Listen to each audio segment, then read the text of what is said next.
Joining us today for round 2 is UFC fighter Chael Sonnen. He was great last time and uncomfortable. He's fighting Anderson Silva for the middleweight championship this Saturday, UFC 148 live on pay-per-view. Let's see where this goes. Chael Silva has been champion for 5 years, 9 title defenses. Why do you keep calling him a fraud? Well, listen, I mean, if you beat a guy that then gets cut from the roster, you defeat a guy for the world title, and the guy's not even good enough to hold his spot within the company, I'm not really sure that we can count it. When you go around and you pick and choose your opponents, when you try to get away from the tough matches, it's very hard to look at it like a real champion. He beat 9 guys. You say, I beat 9 guys in one day before, multiple times. As a wrestler, I'm not sure where the number 9 all of a sudden became something to brag about. What was your reaction when you heard the Silva quotes that he was going to break all of your teeth and that you weren't going to be able to walk from the octagon? Well, that's like the big threat in Brazil. We're going to send you to the dentist. He's not the first Brazilian to tell me that. The only resentment and confusion I have is the implication like they've got dentists on every other block in Brazil. There's something wrong with your tooth in Brazil. Some witch doctor waves a fish bone in front of your face and hopes your mouth feels better. Why do you keep insulting all of Brazil? I saw where you said that while you were talking with your friends about American ingenuity, Brazilians were playing with mud. Why do you keep doing that? I didn't know that was an insult. I was just stating a matter of fact, as you put it earlier. So the reaction has been what from Brazil? I mean, not that they didn't like you before. Now what's the reaction? Well, it's so confusing to me. I'm not sure where we got off track. Originally they were upset because I didn't know they had the internet. What do they expect? That I don't have anything better to do than sit around and write down all the different countries that America's given the computer to? I don't have time to keep track of all these things. I didn't mean to hurt anybody's feelings. This man is a champion. Why do you keep disrespecting him? It's not about respect, man. You should be embarrassed that you even said that. That's street talk. That's what one gangbanger says to another before he takes his coat and shoes. This is an ass-whipping contest in a steel cage on Saturday night, and I don't give a damn if his feelings are hurt. He's going to have a lot more issues when it comes to pain than mental. What happened in that press conference? We got asked questions by the media, and then we responded to them with our voices. The stare down. What happened with the stare down? You were shoving each other. You held your ground. What happened? Well, it sounds like you know. It sounds like you just told us. Well, what happened? Were you upset? I mean, you don't like this guy. Have you ever fought somebody that you don't like as much as this guy? Not that I can remember. But, I'm house trained. There's nothing going to happen. He was trying to get a fight going. He genuinely wanted punches thrown. He wanted this fight to be disqualified, and it was very transparent. He's doing anything he can to make sure that the sanctioned event doesn't take place. But I didn't fall for it. I'm not going to fall for it. I signed a contract. I want to beat him up, but I've agreed to wait, and I will. How haunted were you? How haunted by that loss? Well, it's a nuisance, man. I can tell you that. It's a nuisance. I wish it wouldn't have happened, but it's part of it. It's part of it. It's a two-man sport. And, there's an expression that failure is not an option, and that's a really stupid expression. Failure is always an option.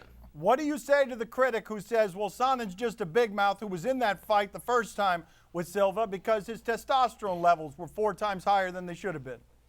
I would say hello. That's it?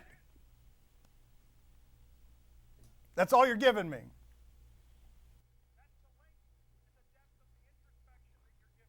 What are you trying to accomplish when you say that you're going to slap Silva's manager and that you're going to slap Silva's wife on the ass if she doesn't make you a steak medium rare just the way you like it? You're the second person to ask me that, and I never said it. You'll never find that quote anywhere. You'll never replay it. It simply didn't happen. What? I saw it last night. What are you talking about? I saw it with my own eyes. I'm not kidding in any fashion.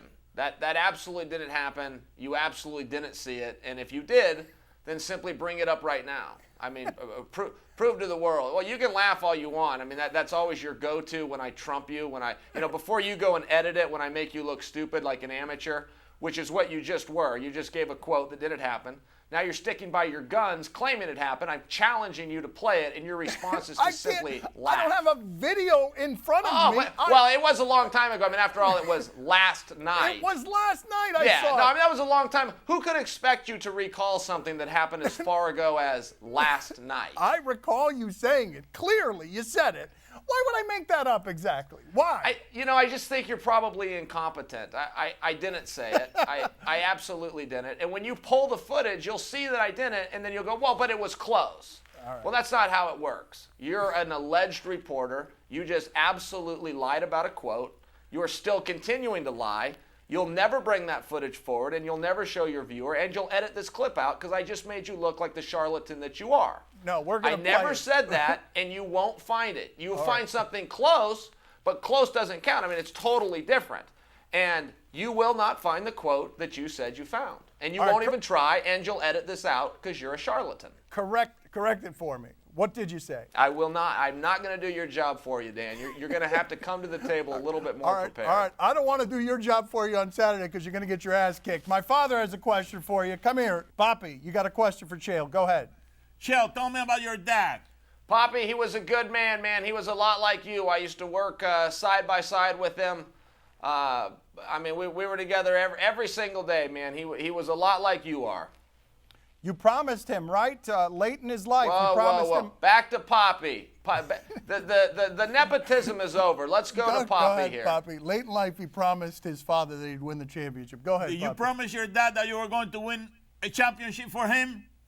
Absolutely, man. It was one of the last things I said to him. He was literally on his on his deathbed, and it was one of the. I said two things to him in my final moments, and that was one of them. That was genuinely emotional, Sonnen. Nice job out of you. That was touching. There's a heart underneath all that bluster. Guy, that's not bluster. It's just, I mean, you can't blame me for you bring me on and then you say things I didn't say, and when I call you on it, instead of being a man and just go, man, maybe I had it wrong. I had a lot of things going. Instead of doing that like any gentleman would do, you laugh. You laugh in a condescending manner. I ask you to produce the quote. You, of course, don't. You got a whole studio of people there. You, of course, don't produce the quote. And then as close as you'll come to admitting defeat is just going, well, Chael, why don't you re-give me the quote? No, but why don't you just say, Chael, maybe I had it wrong, man. I'm sorry. I had a lot of things going on. Why wouldn't you just do that? I'd be happy to say that if that were so. Oh, okay. But it's not wrong.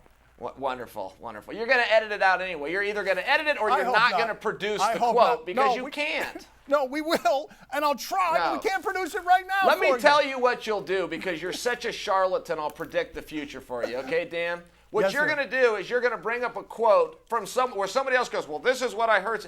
What I'm challenging you to do, because you're a liar, you said you found this and you didn't, bring me saying it. Bring the quote where I said it, not where someone says I said it on the internet. You know, that's your big move. Well, I read about it on the internet. You know, my next interview with you, we're going to discuss that Elvis is still alive in crop circles and alien encounter because Dan saw it on the internet. We're going to find it. Sonnen, see you later. Get out of here. Good luck Saturday night, and I mean that really insincerely. I know you do. Thanks, buddy. Gracias, Joe. Same to you, Poppy, really. I have the exact quote now, too late. Here's what he said. You tell Anderson I'm coming over and I'm kicking down his back door and I'm patting his little lady on the ass and I'm telling her to make me a steak, medium rare, just like I like it. I said wife. He said little lady. On a technicality, he calls me a liar and a charlatan. Slippery one. He's a slippery one. He does a good job selling fights, that guy.